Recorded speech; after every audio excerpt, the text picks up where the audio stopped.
Hello students, एक बार फिर आपका स्वागत है आपके अपने यूट्यूब चैनल एके क्लासेस पर। प्यारे बच्चों, इससे लास्ट वीडियो में हमने आपको क्लास 10th का चैप्टर नंबर 1 वास्तविक संख्याओं की एक्सरसाइज 1.2 को कंप्लीटली सॉल्व करा दिया था। आई होप कि आपको वो सभी क्वेश्चंस बहुत अच्छे से क्लियर हो गए होंगे।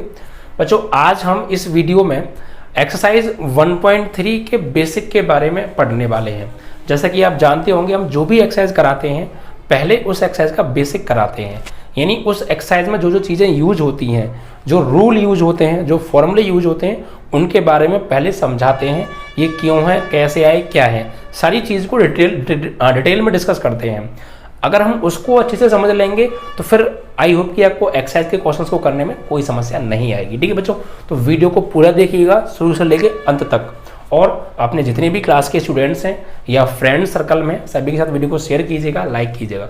अगर आप व्हाट्सअप फेसबुक चलाते हैं तो आप वहाँ भी हमें फॉलो कर सकते हैं और अपनी इस वीडियो को शेयर कर सकते हैं। ठीक है बच्चों, अगर आपका 2022 में मैथ में 90 प्लस लाने का सपना है तो उसे हम और आप मिलकर पूरा करेंगे, बिकॉज यहाँ पर हम 2022 की इतनी बेहतरीन तरीके से तैयारी कराने वाले हैं कि आपने कभी अपनी लाइफ में सोचा भी नहीं होगा कि हम मैथ में इतना अच्छा स्कोर कर सकते हैं, बट यहाँ आप जरूर स्कोर करेंगे बच्चों। ठीक है, बिकॉज यहाँ हम बिल्कुल जीरो लेवल के साथ साथ कॉन्सेप्ट सहित पढ़ाई कराने वाले हैं। ठीक है, और मैथ आपको घोल के पिला देंगे। अगर आपने 9th में पिछले साल कोरोना की वजह से स्कूल नहीं खुले थे और आप लोग पढ़ाई भी नहीं कर पाए बिकॉज आपकी क्लास चली भी नहीं है, इसीलिए हमने इस चीज़ को ध्यान में रखते हुए जो बैच स्टार्ट किया है क्लास 10th का 2022 के लिए, वो उस लेवल से स्टार्ट किया है कि आप 9th के कॉन्सेप्ट को भी हम लोग लेके चल रहे हैं और उस तरीके से पढ़ा रहे हैं कि आपने अगर 9th में पढ़ाई नहीं की है तो आप 10th को भी अच्छे से समझ सकते हैं। ठीक है, सारी चीज़ों को बहुत ध्यान से देखते हुए चलेंगे, आपको फिक्र करने की जरूरत नहीं है। बस वीडियो को शेयर करो और लाइक करो ज़्यादा से ज़्यादा। अगर बच्चों आपको यहाँ से मेरी खुद की हैंड राइटिंग में पूरे क्लास 10th मैथ के नोट्स चाहिए, पूरा सॉल्यूशन चाहिए मैथ का मेरी खुद की हैंड राइटिंग में, ठीक है, PDF के रूप में नोट्स चाहिए, प्रैक्टिस सेट्स पेपर चाहिए, क्वेश्चंस प्रैक्टिस सेट प्रैक्टिस करने के लिए, मॉडल पेपर चाहिए जिनसे बोर्ड एग्जाम में बहुत ज़्यादा क्वेश्चन पूछे जाते हैं, इंपॉर्टेंट क्वेश्चन चाहिए। इंपॉर्टेंट क्वेश्चंस हम अपने एक्सपीरियंस के आधार पर आपको प्रोवाइड करते हैं और 80% क्वेश्चन वहीं से फंसते हैं बच्चों। ठीक है, ये सारी चीज़ें अगर आपको चाहिए तो आपको हमारा एक बैच है वो ज्वाइन करना पड़ेगा, जिसमें ज्वाइन होने की जो फीस रखी है हमने बहुत न्यूनतम है, सिर्फ 300 रुपये पूरे साल। इसके बाद आपको एक भी रुपया पे नहीं करना है, सिर्फ इतने रुपए में हम आपको पूरे साल पढ़ाने वाले हैं जिस तरीके से मैं आपको पढ़ा रहा हूँ। साथ में नोट्स देंगे, प्रैक्टिस चार्ट्स पेपर देंगे, मॉडल पेपर देंगे, इंपॉर्टेंट क्वेश्चंस देंगे, तो ये सारी चीज़ें हम आपको प्रोवाइड करने वाले हैं। ठीक है, तो जल्द ही हमारा बैच ज्वाइन कर लीजिए। स्क्रीन पर दिखाए गए नंबर पर आप व्हाट्सअप या कॉलिंग के माध्यम से अधिक जानकारी भी ले सकते हैं बच्चों। ठीक है, तो आइए आज हम बात करेंगे एक्सरसाइज 1.3 के बेसिक के बारे में। देखिए, एक्सरसाइज 1.3 में हम क्या क्या पढ़ने वाले हैं। देखिए, पूरी की पूरी एक्सरसाइज में सिर्फ हम एक चीज़ पढ़ेंगे, क्या कि हमें कुछ अपरिमेय संख्या दे रखी होंगी। एक्सरसाइज 1.3 के अंदर ज़्यादा कुछ नहीं है, बट 3 नंबर का क्वेश्चन हमेशा इस एक्सरसाइज से बनता है। आप किसी भी अनसॉल्व्ड पेपर को उठा के देखिएगा, वहाँ पर आपको इस एक्सरसाइज से लगभग हर बार आपको 3 नंबर का एक क्वेश्चन मिलेगा ही मिलेगा। तो एक्सरसाइज इंपॉर्टेंट है। ठीक है, तो यहाँ पर एक्चुअली होगा क्या कि आपको अपरिमेय संख्या दे रखी होंगी, इरेशनल नंबर दे रखे होंगे। ठीक है, और उनको प्रूफ करके दिखाना है कि ये अपरिमेय है, यानी वो है तो अपरिमेय बट उन्हें प्रूफ करके दिखाना है कि अपरिमेय कैसे है, इसके ऊपर हम पढ़ेंगे। तो यहाँ पर मैं आपको यहाँ पर 3 चीज समझाऊंगा आज।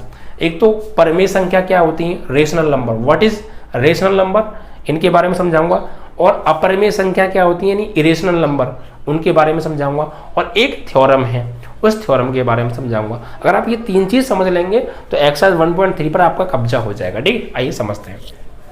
तो वैसे मैं संख्याओं के बारे में स्टार्टिंग में आपको एक वीडियो दे भी चुका हूं, वहां आपको मैं सभी संख्याओं के बारे में डिटेल से समझा भी चुका हूं। ठीक है, लेकिन यहाँ पर परिमेय और अपरिमेय का यूज है इस एक्सरसाइज में, तो मैं अलग से और समझा देता हूं। ठीक है, तो देखिए परिमेय संख्याओं की बात करते हैं। यहाँ पर परिमेय संख्याएं, ठीक है, जिन्हें हम रेशनल नंबर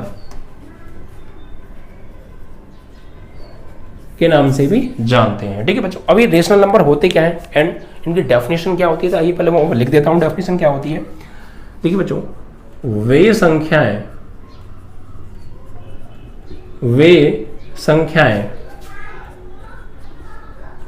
जिन्हें P अपॉन क्यू की फॉर्म में, जिसे हम रूप भी बोलते हैं, P अपॉन क्यू के रूप में लिखा जा सकता है, P अपॉन क्यू के रूप में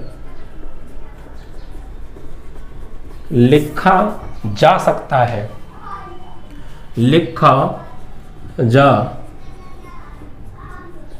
सकता है वे संख्याएं जिन्हें P अपॉन क्यू की फॉर्म में लिखा जा सकता है परमेय संख्याएं कहलाती हैं। परमेय संख्याएं कहलाती हैं, जहां कुछ शर्तें हैं। क्या? जहां ए व बी क्या होने चाहिए? कोई भी पूर्णांक होने चाहिए। ए और बी पूर्णांक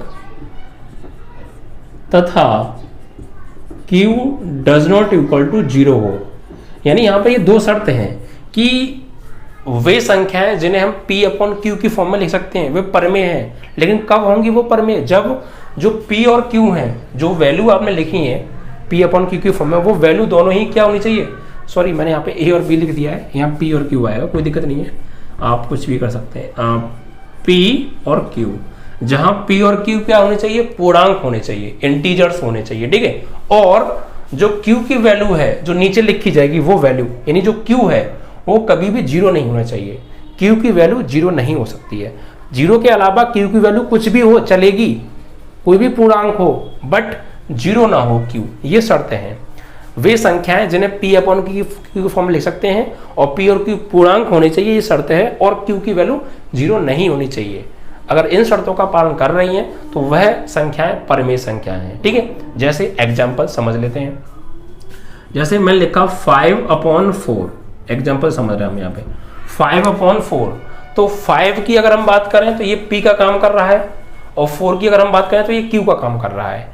तो इनको 4 और 5 को हमने P अपॉन Q, यानी कैसे? P बटे Q, तो 5/4 इसी फॉर्म में लिखा है, नहीं लिखा है, तो P अपॉन Q की फॉर्म में लिख दिया है। और P और Q दोनों पूर्णांक होने चाहिए। तो देखो P मतलब 5 और Q मतलब 4। 5 और 4 दोनों कैसी संख्याएं हैं? पूर्णांक हैं, इंटीजर हैं, अपने आप में कंप्लीट नंबर है, पूर्णांक है। और Q की वैल्यू 0 नहीं होनी चाहिए। तो देखो क्या Q की वैल्यू 0 है? नहीं, जो नीचे लिखी है वैल्यू, क्या वो 0 है? नहीं है। तो ये एक परमेय संख्या है, ठीक है। तो इस तरीके से आपको चेक करना है कि जो वैल्यू ऊपर और नीचे लिखी है वो दोनों पूर्णांक होनी चाहिए, और नीचे 0 नहीं आना चाहिए हर में। भाई ये अंश वाली संख्या है और ये हर वाली संख्या है, तो ये हर वाली संख्या कभी 0 ना हो, ये 0 नहीं होगी। अगर ये 0 हो गई तो फिर वो परमेय नहीं होगी, वो फिर इन्फिनिट हो जाएगी, ठीक है। अपरिभाषित नंबर हो जाएगा, वो परिभाषित नहीं होगा, डिफाइंड नंबर नहीं होगा। इसीलिए यहाँ पर 0 नहीं आना चाहिए। और भी आप ले सकते हैं। हाँ, ऊपर 0 आ जाए तो चलेगा, ऊपर अंश में P की जगह पर 0 आ जाएगा तो चलेगा, बट Q की जगह 0 नहीं आना चाहिए। ये चीज ध्यान रखिएगा हमेशा परमेय संख्याओं के लिए, ठीक है। जैसे अगर मैंने ये कहा कि 9/2, ये भी एक परमेय है, क्योंकि P भी पूर्णांक है, 9 भी पूर्णांक है और 2 भी पूर्णांक है, और नीचे 0 भी नहीं आ रहा है, तो ये एक परमेय है। और आपसे ये कहा जाएगा 0/5, तो ये भी एक परमेय संख्या है। आपने कहा था सर 0 नहीं आना चाहिए, यस मैंने कहा था 0 नहीं आना चाहिए, लेकिन नीचे 0 नहीं आना चाहिए, ये कहा था मैंने। ऊपर के लिए मना थोड़ी किया था, ऊपर तो आ सकता है। तो ये भी एक पूर्णांक है, ये भी एक पूर्णांक है, और नीचे 0 भी नहीं है। इसका मतलब ये परमेय संख्या है, ठीक है। तो ये कंडीशन आपको ध्यान रखनी है। हर जगह आपको बस यही चीजें देखनी है कि P और Q दोनों ही कोई भी पूर्णांक होने चाहिए, और Q does not equal to 0 होना चाहिए, तो वो एक परमेय संख्या होगी। अब यहाँ पर हम परमेय संख्या 2 टाइप की पढ़ेंगे। ज़्यादा डिटेल में मैं नहीं जाऊँगा, क्योंकि डिटेल में हम पढ़ेंगे अगली एक्सरसाइज में, क्योंकि जो चीज़ मैं डिटेल में समझाऊंगा उसका यूज अगली एक्सरसाइज में, इसमें नहीं है, ठीक है। तो परमेय संख्या हम 2 टाइप की पढ़ेंगे यहाँ पर, एक तो शांत और एक अशांत। शांत परमेय संख्याएं, ठीक है, और एक पढ़ेंगे अशांत, अशांत परमेय संख्याएं। शांत आवर्ती और शांत आवर्ती 2 टाइप की संख्याएं पढ़ेंगे।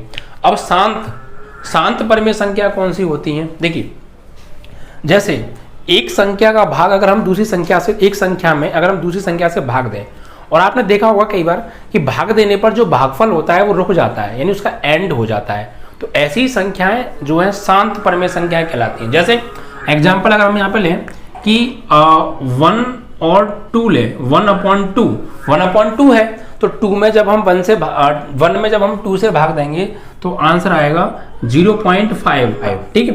तो यानी कि इससे आगे भाग नहीं जाएगा, पूरा पूरा भाग चला गया, ठीक है, 0.5 आ गया। तो ये कैसी परमेय संख्या? शांत, ठीक है। जैसे और भी ले लीजिए, जैसे आपने भाग दिया 24 में, भाग दिया आपने 5 से, तो भाग दीजिए 24 डिवाइड बाई 5, तो 5 4 जा 20, शेषफल कितना बचेगा यहाँ पे 4, फिर 4 में तो जाएगा नहीं, तो यहाँ पे आप पॉइंट लगा के 0 बढ़ा लेंगे, 40 हो गया, 5 8 40, तो शेषफल क्या बचा 0, तो भागफल क्या हो गया? एंड हो गया। अब इससे आगे कोई संख्या नहीं आएगी और शेषफल 0 भी बच गया, ठीक है। तो शेषफल 0 बच गया यानी पूरा पूरा भाग चला गया, तो भागफल आया 4.8, इससे आगे और कोई नंबर तो नहीं लिखा जाएगा ना, तो ये एंड हो गया भाग का। तो ये सब ऐसी संख्या कौन सी कहलाती हैं? ये एक परमेय संख्या है और इसका भागफल कैसा है? शांत है। कैसा है? शांत है। यानी शांत मतलब अब आगे और नहीं बढ़ेगा, ये यहीं रुक गया, ठीक है। ऐसे ही ये भी एक परमेय संख्या है, इसका भागफल देखो शांत है, यहीं रुक गया, आगे और नहीं जाएगा, भाग एंड हो गया, क्योंकि शेषफल 0 हो गया तो भागफल यहीं रुक गया। तो ऐसी संख्याएं जिनके भागफल शांत होते हैं वे परमेय संख्या कौन सी कहती हैं? शांत परमेय संख्या कहलाती हैं। जैसे बहुत सारे एग्जांपल इसमें हम दे भी सकते हैं, पॉइंटों में भी आप दे सकते हैं, ठीक है। जैसे एक तो ये भी 2 एग्जांपल आप एग्जांपल के तौर पे लिख भी सकते हैं ना, कोई दिक्कत ऐसी नहीं है।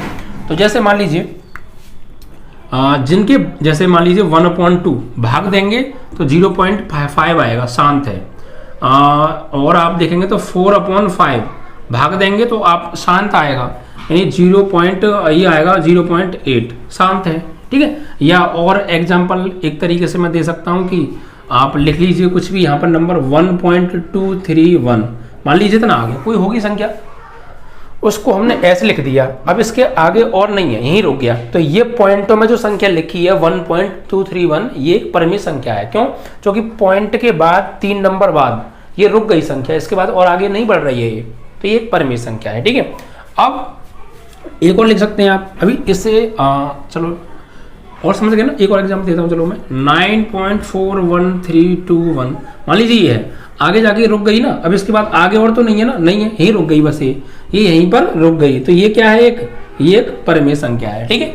तो शांत परमेय संख्या समझ गए किस टाइप की होती हैं।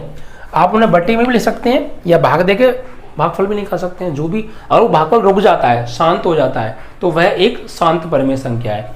अब अशांत कौन सी होती हैं? अशांत और आवर्ती, यानी कुछ संख्या ऐसी होती हैं, आपने देखा भी होगा कि आपने भाग दिया तो वो भाग जो है रुकता नहीं है, हमेशा चलता ही जाता है, कुछ ना कुछ शेष बचता है, फिर भाग देते हैं, फिर आ जाता है, फिर कुछ ना कुछ शेष बचता है, फिर भाग देते हैं, फिर आ जाता है, यानी भागफल कभी रुकता नहीं है। और आपने ये भी देखा होगा भागफल जब रुकता नहीं है तो कुछ फिक्स नंबर जो होते हैं वो बार बार रिपीट होते हैं। तो ऐसी संख्या जिनका भागफल रुके ना और कुछ नंबर रिपीट हों बार बार, ठीक है, तो ऐसी संख्याओं को भी हम परमेय संख्या बोलते हैं। लेकिन वो अशांत आवर्ती परमेय संख्या होती हैं। कौन सी? अशांत आवर्ती परमेय संख्या। जैसे एग्जाम्पल आप ले सकते हैं 1/3। 1/3 एक परमेय संख्या है, क्योंकि इसे P/Q फॉर्म में लिखा जा सकता है और Q 0 भी नहीं है और P और Q पूर्णांक है। अब इसका भागफल जरा चेक करें कितना आएगा, देखो, यानी कि 1 में भाग देना है 3 से, तो 1 में तो जाएगा नहीं भाग, तो क्या करेंगे? पॉइंट लगा लेंगे, 0 बढ़ा लेंगे, 10 हो गया। अब 3 तिया 9, फिर कितना बचा? 1 बचा।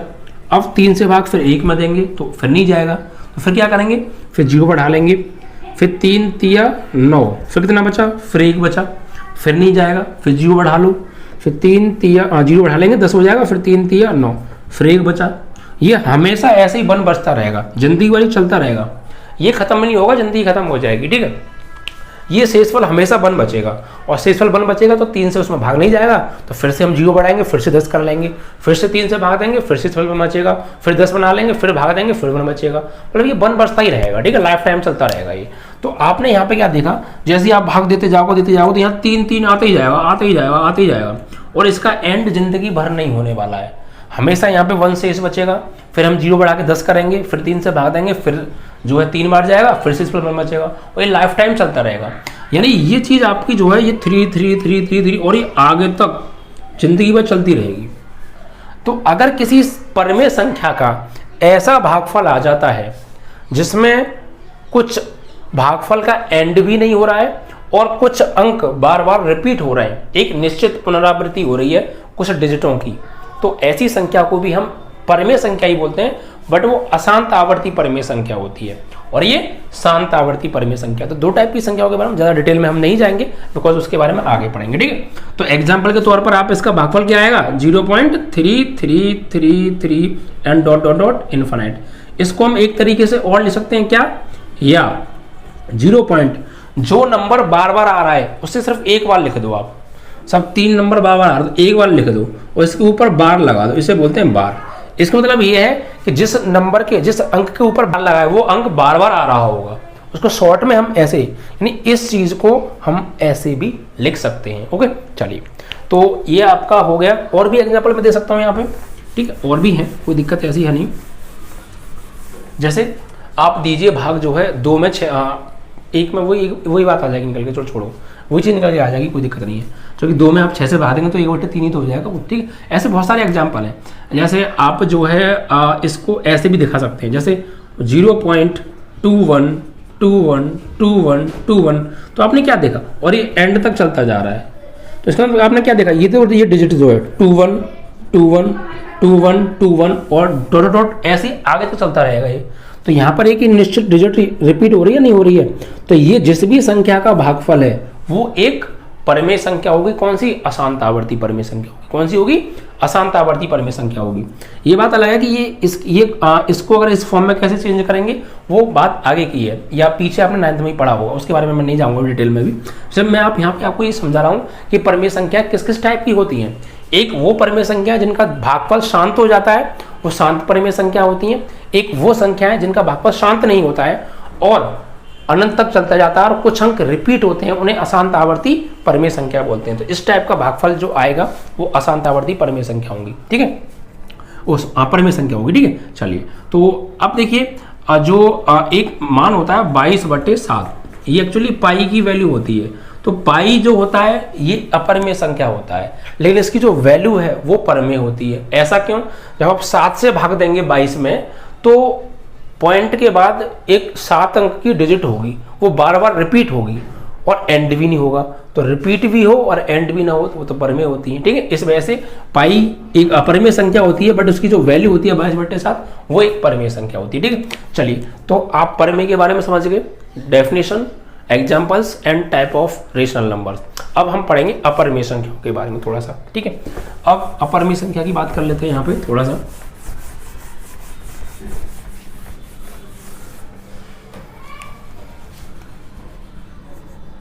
अपरिमेय संख्याएं, ठीक है, अपरिमेय संख्याएं जिन्हें हम इरेशनल नंबर के नाम से भी जानते हैं। रेशनल नंबर, ठीक है। अब इरेशनल नंबर कौन से होते हैं, तो वे संख्याएं जो परमेय संख्याओं के नियमों का पालन नहीं करती हैं। यानी परमेय संख्या के नियम क्या थे वो आप समझ गए। वे संख्याएं जो परमेय संख्या के नियमों का पालन नहीं करेंगी वही अपरमेय कहलाएंगी, ठीक है। यानी वे संख्याएं जो परमेय संख्याओं के नियमों का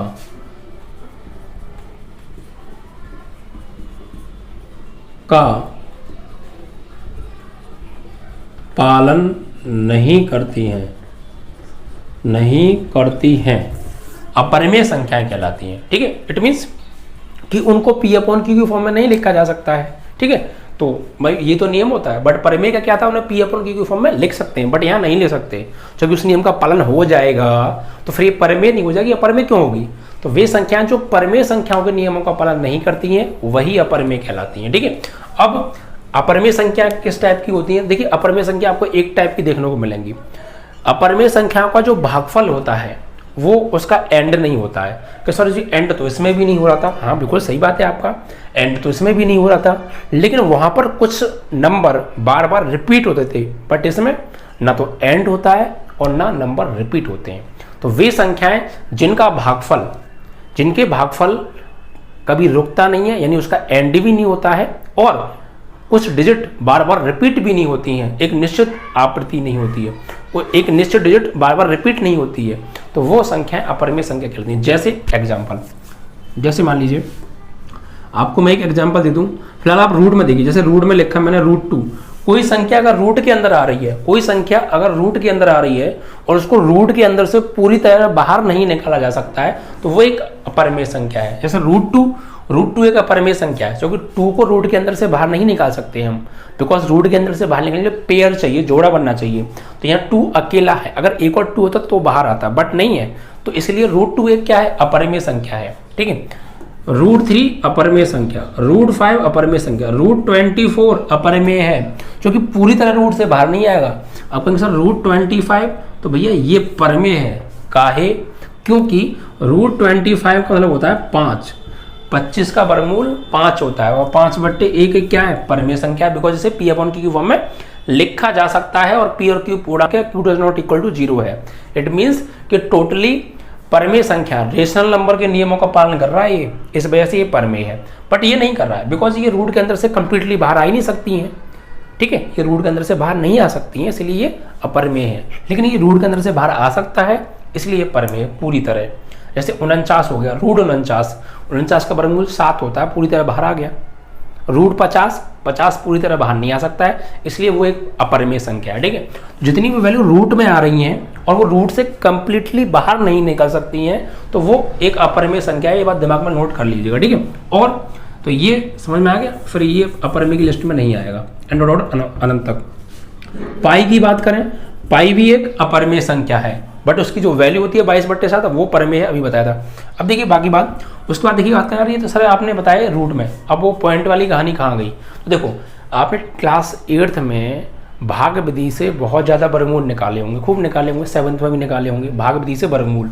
तो यहाँ पर आप भाग विधि से इनका वर्गमूल निकालना, आपका जो भागफल आएगा ना वो कभी एंड नहीं होगा, वो कभी रिपीट नहीं होगा। आप पॉइंट के 3 नंबर बाद जाकर छोड़ देंगे कि सब इतना ही है, उससे आगे आप निकालेंगे नहीं, क्योंकि उसका एंड ही नहीं होगा कभी, और कुछ अंक रिपीट भी नहीं होंगे। ठीक, जैसे एग्जांपल में देता हूँ, अगर आपके पास किसी संख्या का भागफल कुछ इस टाइप का आ जाए, जैसे 1.3128141698241 और डॉट डॉट अनंत चलता जा रहा है, तो भाई ये क्या है, ये एक भागफल है किसी संख्या का, और ये भागफल देखिए एंड नहीं हो रहा, चलता ही जा रहा है, अनंत तक चलता जाएगा। ये आप कहेंगे सर रिपीट नहीं हो रहा है, आप तो कहते रिपीट होता है और नहीं होना चाहिए, बट देखो आप यहाँ तो रिपीट हो रहा है, 1 आ गया, फिर से 1 आ गया, फिर से 1 आ गया, 1 तो बहुत बार आ गया, रिपीट हो रहा है बार बार।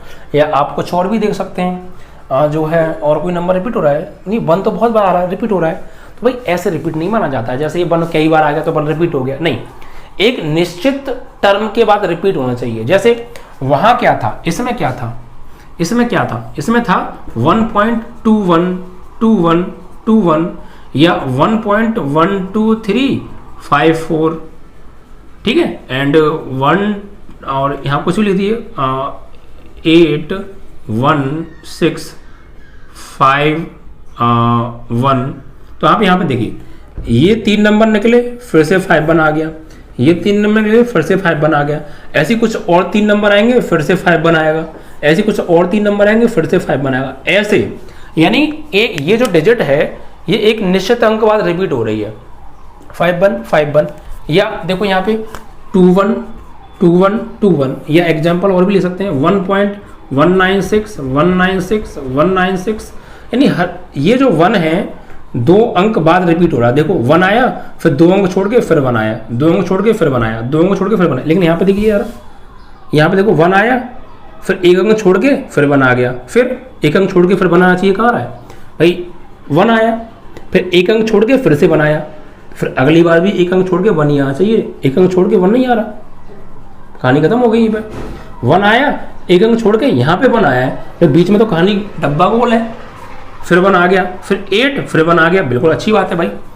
1 आया, 1 अंक छोड़ा, फिर 1 आया, 1 अंक छोड़ा, फिर 1 आया, 1 अंक छोड़ा, फिर 1 आया, फिर 1 अंक छोड़ा, फिर 1 कहाँ आ रहा है, ऐसे चलता रहना चाहिए आगे तक, अनंत तक। लेकिन ये तो कुछ ही देर तक चला, फिर इसका डब्बा गोल हो गया, आगे नहीं मिला ही फिर, तो ये अपरिमेय संख्या है। ठीक है, एक निश्चित टर्म बाद वही चीज बार बार रिपीट होनी चाहिए तो वो परिमेय है, और निश्चित टर्म बाद रिपीट नहीं हो रही है, पहले 4 अंक बाद रिपीट हुई, फिर 5 अंक बाद रिपीट हो गई, ठीक है, कुछ और अंक बाद रिपीट हुई, तो वो रिपीट नहीं मानी जाएगी। ठीक है, वो फिर एक अपरिमेय संख्या होगी। ठीक है, तो इस टाइप के भागफल आ जाए 1.96248 समथिंग कुछ भी आता रहे, ये रिपीट नहीं होना कुछ भी चीज़ें, आपको कुछ और आ गया चलता रहा है, तो यहाँ पे आप देखेंगे कुछ भी चीज़ आपको रिपीट नहीं मिलेगी। रिपीट मतलब एक निश्चित टर्म बाद रिपीट नहीं मिलेगी। ठीक है, तो वही सब क्या है, ये सब अपरिमेय संख्या है। तो इस टाइप के भागफल आए अपरिमेय है, रूट में संख्या आए और रूट से बाहर नहीं निकाल सकते अपरिमेय है। ठीक है, चलिए तो परिमेय अपरिमेय समझ गए। अब एक वो है आपकी थ्योरम इस एक्सरसाइज के लिए, उसको और समझ लेते हैं, देन आपका बेसिक कंप्लीट इस एक्सरसाइज के लिए।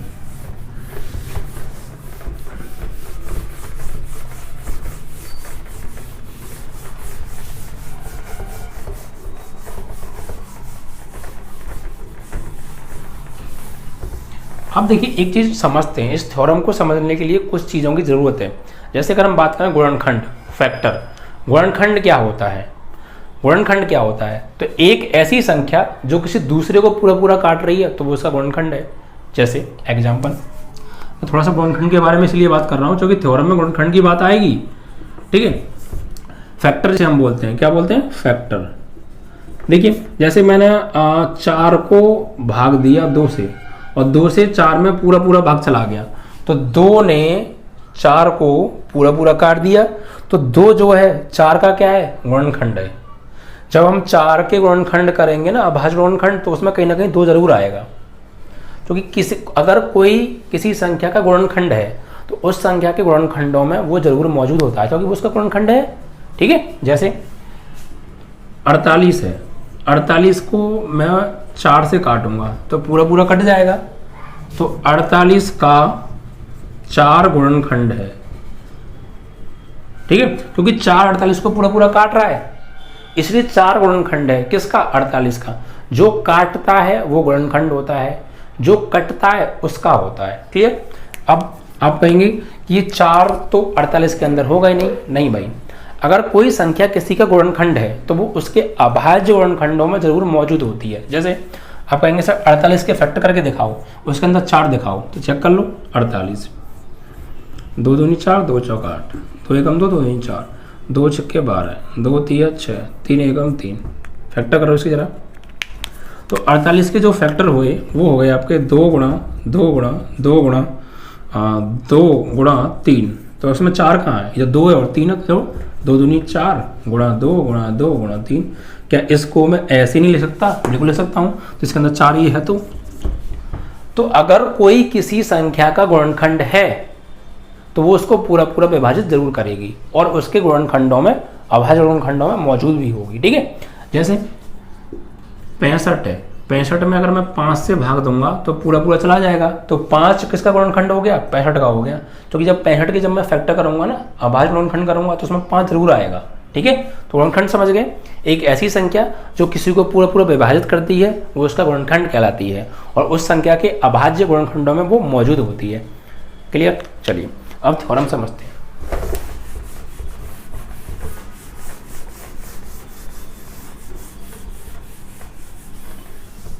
थ्योरम क्या है बच्चों, थ्योरम ये है बच्चों कि मेरे पास कोई एक अभाज्य संख्या है, ठीक है, और एक तो संख्या मेरे पास, एक अभाज्य संख्या है और एक मेरे पास कोई पूर्णांक है।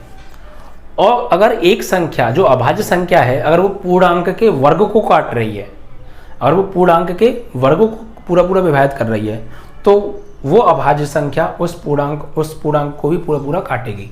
पर मैं यहाँ पे आपको लिख देता हूँ थ्योरम, यहाँ पे है क्या ये प्रमेय,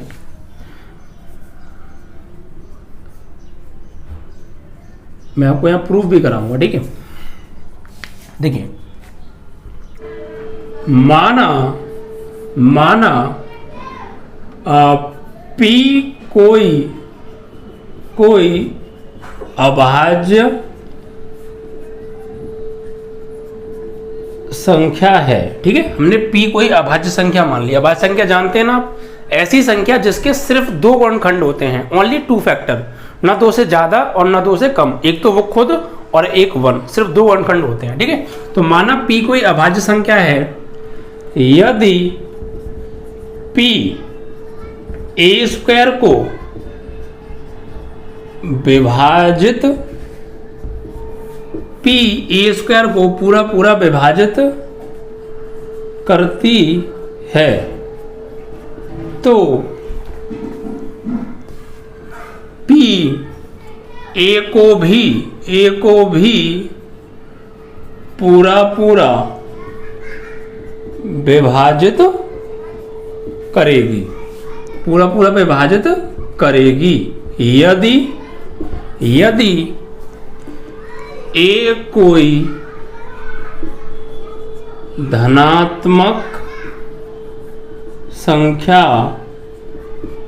है, ठीक है। a क्या है? कोई धनात्मक संख्या है। तो यहां पर थ्योरम क्या है? आपको थ्योरम याद रखनी है। अभी मैं प्रूफ भी करके दिखाऊंगा वैसे प्रूफ क्या है, बट आपको थ्योरम याद रखनी है। थ्योरम क्या है कि मान लीजिए p कोई अभाज्य संख्या है और ये अगर a स्क्वायर को पूरा पूरा काट रही है, तो फिर p a को भी पूरा पूरा काटेगी, जहां a क्या है? कोई भी पॉजिटिव नंबर है, ठीक है। अब देखिए बच्चों, ये तो आपको मैं अभी बताया भी था कि अगर कोई एक नंबर किसी दूसरे नंबर को पूरा पूरा काट रहा है, तो वो पहला नंबर दूसरे का क्या कहलाएगा? गुणनखंड, क्योंकि वो उसको पूरा पूरा काट रहा है। और दूसरे नंबर के जब हम अभाज्य गुणनखंड करेंगे, तो उसमें कहीं ना कहीं ये वाला पहला नंबर भी उसमें मौजूद होगा, क्योंकि जब हम दूसरे नंबर के अभाज्य गुणनखंड करेंगे तो उनमें कहीं ना कहीं ये भी मौजूद होगा, क्योंकि ये भी तो उसी के गुणनखंड है, पहले वाला नंबर, ठीक है। तो यहां मानेंगे, माना a के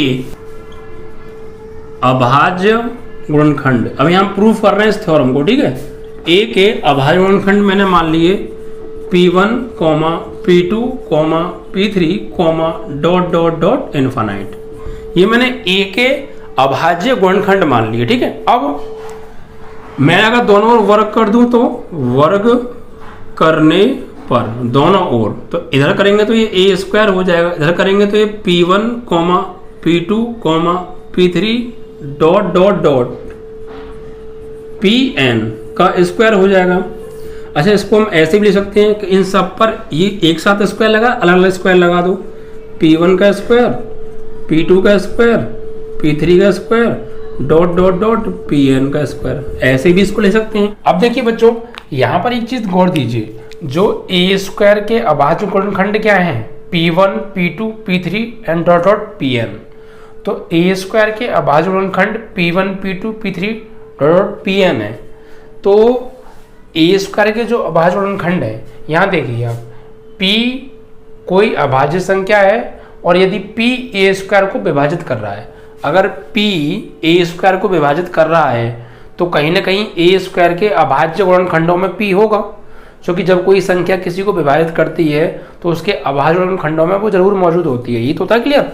अब देखिए यहाँ पर a स्क्वायर के अभाज्य गुणनखंड है ये, और a स्क्वायर को p विभाजित कर रहा है, तो p कहीं ना कहीं a स्क्वायर के अभाज्य गुणनखंडों में होगा, ठीक है।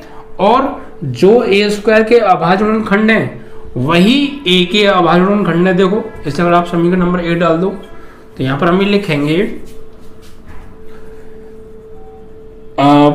a स्क्वायर को p विभाजित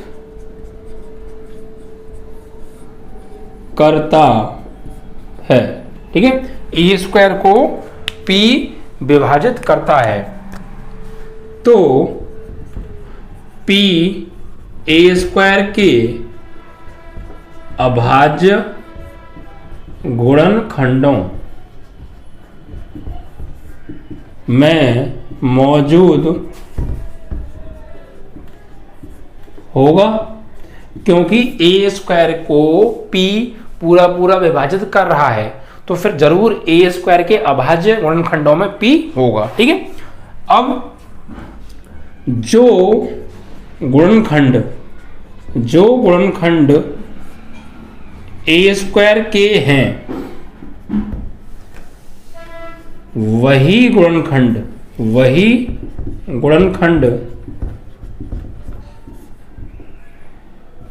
a के हैं, समीकरण 1 से। आप देख भी सकते हैं ए स्क्वायर के अभाज्य ऋणखंड क्या है ये, और ए के अभाज्य ऋणखंड क्या है ये। तो अगर ए स्क्वायर के अभाज्य ऋणखंडों में p मौजूद है तो ए के भी अभाज्य ऋणखंडों में p मौजूद होगा, क्योंकि ए स्क्वायर को जब p पूरा पूरा विभाजित कर रहा है तो p ए स्क्वायर के अभाज्य ऋणखंडों में कहीं ना कहीं p होगा, इनमें कहीं ना कहीं p होगा, और ये जो गुणनखंड है वही a के गुणनखंड है, तो फिर इनमें भी कहीं ना कहीं p होगा। और जब a के गुणनखंडों में p होगा तो फिर अगर a के गुणनखंडों में p होगा तो फिर p a को भी विभाजित कर रहा होगा, क्योंकि जब कोई किसी के गुणनखंडों में होता है तो वो उसको पूरा पूरा विभाजित करता है। ठीक है, तो वही गुणनखंड a के हैं, तो p a को भी पूरा पूरा विभाजित करेगा। यही थी बच्चों थ्योरम, जो कि आपकी प्रूफ हो गई। क्लियर? क्योंकि भाई यहां पर देखिए आप ए स्क्वायर को p पूरा पूरा विभाजित कर रहा है तो ए स्क्वायर के अभाज्य ऋणखंडों में कहीं ना कहीं p होगा, क्योंकि p उसको पूरा पूरा काट रहा है, और जो ए स्क्वायर के अभाज्य ऋणखंड हैं वही a के हैं। तो जब ए स्क्वायर के अभाज्य ऋणखंड और a के अभाज्य ऋणखंड सेम है और ए स्क्वायर के अभाज्य ऋणखंडों में p है तो फिर a के भी अभाज्य ऋणखंडों में p होगा, और जब a के अभाज्य ऋणखंडों में p है तो फिर p कहीं ना कहीं a को जरूर पूरा पूरा काट रहा होगा, क्योंकि वो उसके ऋणखंडों में आ रहा है। ठीक है, तो यही थी थ्योरम कि अगर p कोई अभाज्य संख्या है और a कोई धनात्मक संख्या है तो p अगर a स्क्वायर को काट रहा है तो फिर p a को भी पूरा पूरा काटेगा। बस आपको थ्योरम याद करनी है, ये प्रूफ करने को वैसे कभी नहीं आती है, बट मैंने आपको प्रूफ, देखिए हम जो पढ़ा रहे हैं वो कॉन्सेप्ट सहित पढ़ा रहे हैं, हर चीज़ क्यों है कैसे है ये बात आपको पता होनी चाहिए, इसलिए हमने इसको आपको थ्योरम को प्रूफ भी कराया। ठीक है, तो आपको थ्योरम ये याद रखनी है सिर्फ किस तरीके से कि अगर ए स्क्वायर को डिवाइड करता है p तो फिर a को भी डिवाइड करेगा p। ठीक है, जहां a कोई धनात्मक संख्या और p क्या कोई अभाज्य संख्या है। या फिर आप किसी संख्या पर भी एग्जांपल ले सकते हैं, जैसे 6 का स्क्वायर है, 6 के स्क्वायर को मान लीजिए 2 काट रहा है, अगर 2 6 के स्क्वायर को काट रहा है तो फिर पक्का 6 को 2 भी काटेगा। ठीक है, ऐसे और देख लीजिए आप 54 है, 54 का स्क्वायर है, 54 के स्क्वायर को 6 काट रहा है नहीं काट रहा है, 6 पक्का 54 के स्क्वायर को काटेगा, तो फिर 54 को भी 6 जरूर काटेगा, वरना आप देख लीजिएगा भाग देंगे। यही है थ्योरम। ठीक है, अब यहाँ पर आप भाज्य भी ले सकते हैं या अभाज्य भी, कोई दिक्कत नहीं है। आप यहाँ पे ऐसा ना करके आप 3 ले सकते हैं, कोई दिक्कत नहीं है। 3 के स्क्वायर को 54 के स्क्वायर को 3 काट रहा है तो फिर 54 को भी 3 काटेगा, क्योंकि ये अभाज्य होना चाहिए ना, तो 3 से भाग देंगे, 3 एकम 3, 2 बचे 3 अट्ठे 24 हो जाएगा। ठीक है, तो ये श्योर है अगर ये कोई अभाज्य संख्या है, ये कोई धनात्मक संख्या है, तो अगर इसके स्क्वायर को ये काट रहा है तो इस संख्या को भी ये काटेगा।